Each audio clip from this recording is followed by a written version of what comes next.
Ayan, hello po sa ating lahat. Mapagpalang tanghali.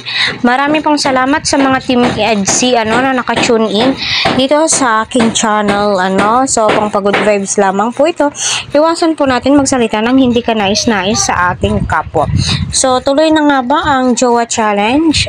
Dahil iyon nga po ang mga request ng mga viewers doon nga po sa live ni Kalingap Rab. At saka, sabi nga po nila, wag pong i-Jowa Challenge kasi nga po daw ay baka mangkaparihas yung katandem ni Edo noon. So, okay na daw po yung pang pagod vibes lamang, nagbibigay kilig at aliw para sa atin. Yes, may kanya-kanya po tayong opinion patungkol nga po doon. Pero alam naman po natin lahat, masusunod pa rin po si Kalingap Rab po dito. Pero wala pong comment si Kalingap Rab patungkol nga po doon sa sinabing Jowa Challenge ng isang supporters.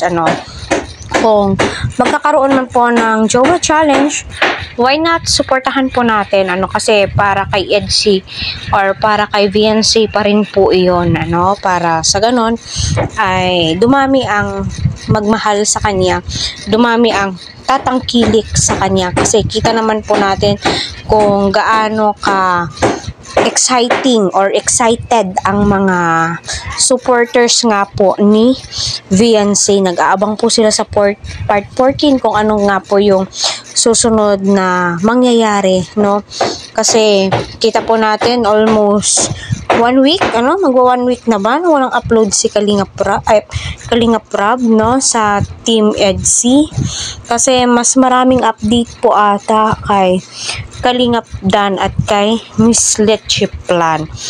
So abangan po natin kasi iba po talaga yung saya na ibinibigay nga po upang pag good vibes ng Kalingap serye. Itong video na ito ay para lamang po sa mga mahilig sa mga Kalingap serye, sa mga pang pag good vibes